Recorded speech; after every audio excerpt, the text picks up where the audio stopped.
Hi, my name is Jeffrey Butts, and I'm a doctor of dental surgery, and I own Camp Creek Dental in Atlanta, Georgia. And welcome to our new series, which we're calling The Horror Stories. All right, now, most people don't want to believe that there's horror stories in the dental office, but they do exist. They do exist. It's crazy. Actually, this is a recent horror story from this week.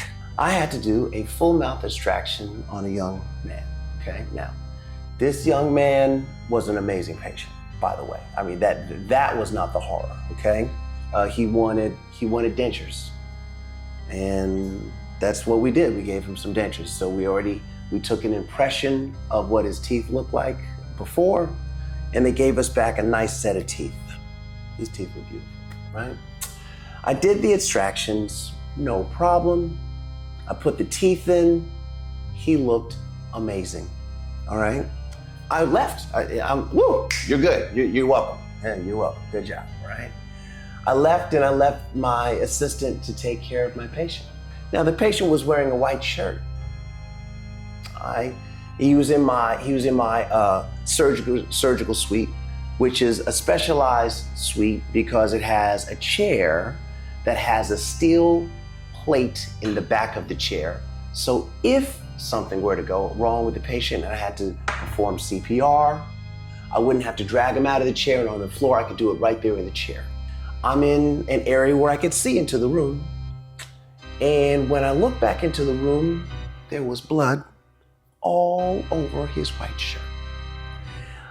It looked like he was a mass murderer going on a killing spree, and it was blood spraying on to his shirt.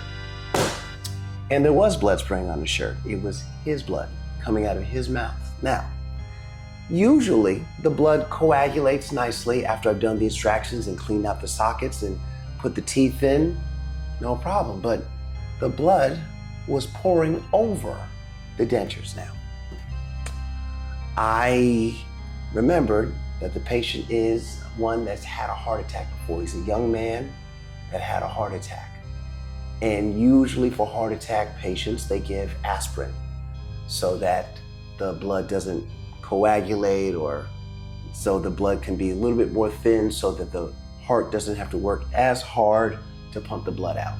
Okay, well, the blood was pumping thin up over the dentures, in his mouth, down his chin, on his shirt, and it was horrific.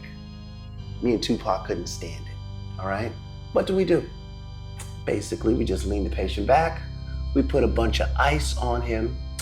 We went and got him a new shirt because he couldn't go away from this office with blood on his shirt. Like, yeah, I just went to the dentist and he had all this blood in his shirt. So basically, the ice calmed everything down. We put some gauze in his mouth, and it was over. It was done, okay? But it looked horrible.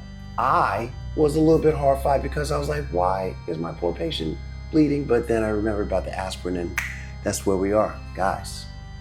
It doesn't always go pretty in the dentist office. And I'm reading this book called Randomness. It's called Randomness by this guy named Talib Nassim.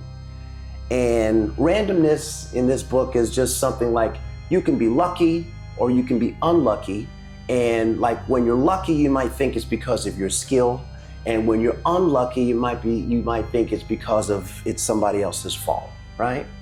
But when you are a dentist, luck doesn't come into play at all. It is all your skill, what you do, what you've got, and what you have available to you.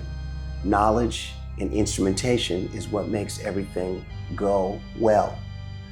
So knowing that we had to just ice him up real well and put gauze in his mouth was the skill, I guess, that we needed in order to get him out with a new t-shirt. But why in this book that has nothing to do about dentistry, they kept saying, yeah, you can be random in all these things except for in dentistry. He just kept saying that, except for in dentistry. So it reminded me that this is a specialized skill area.